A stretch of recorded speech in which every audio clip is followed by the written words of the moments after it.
So what's up? Good morning sa inyo guys. This is day 2 before OJT journey. This is Benice Bueno, your student.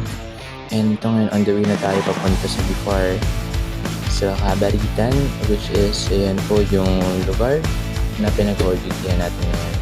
So yan, travel muna tayo papunta sa Santo Domingo first. Kasi po, dalawang sakay talaga ako usually ang biyahe ko dahil dito yung first drop off ko sa Santo Domingo, and then yan, habang naghintay na kasabay papunta Kabaritan, yan, muni-muni muna, and then here we go.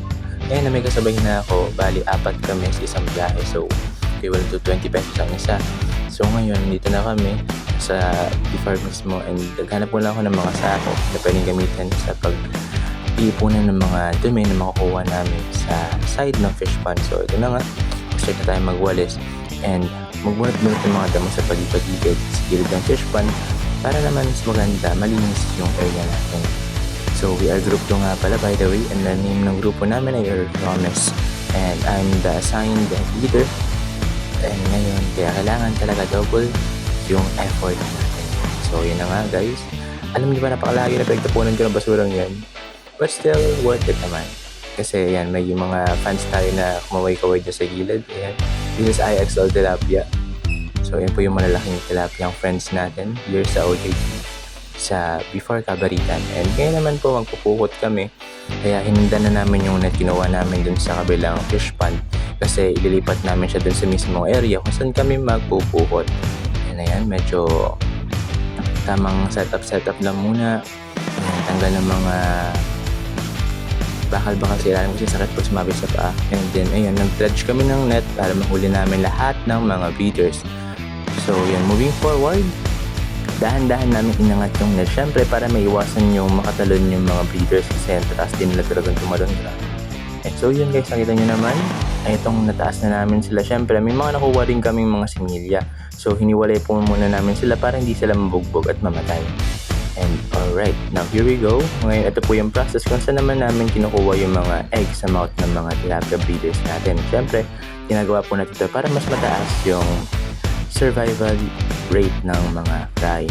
So, ayan po, ngayon nakuha namin lahat ng eggs. Ililipat na po namin yan sa incubator. And ito naman, basang-basa na ang person, pero still may kailangan pa rin tayong gawin. At ito po yung last step ay yung pagtatahi ng net na kung saan ayan na ang inyong mga bigger folk nagtatahi ng net. Siyempre kailangan para maiwasan natin mga takas yung mga breeders natin. Alangan namang paghuli natin nakakatakas na pala, hindi lang natin nakapamalayan. But still, we have a lot of things to do ba? Ito nga po, at naglinis kami ng storage room, ng feeds room, na kung saan po nilipat namin yung mga old stock sa harapan kasi po meron po tayong tinatawag na first in first out na method sa stock ng feeds dahil po mauna masisira syempre yung old stock, kaya kailangan natin silang gamitin na una. And then sa kinahaponan po meron mga mortality sa carp at sa koi, kaya po nandito kami ngayon, tinawag kami ng coordinator namin for OJT at hinuli namin yung mga dead waste isda dahil syempre kapag the more na nagstay sa fish pond, mapapalit ng husto yung tubig at mas mararami pa po yung mamatay na isda. So yun na, binilang namin sa male and female na pond kung gaano karami yung namatay. And at last, ito na nga po ang nintay ng lahat. Sign out. At ngayon pa uwi na ako. Pero hindi pa po dyan natatapos ang araw na to. Pumunta po ako ngayon sa park, sa Pasiano Rizal Park para po sa isang posting session namin. And that's the end of my story for this day. Thank you.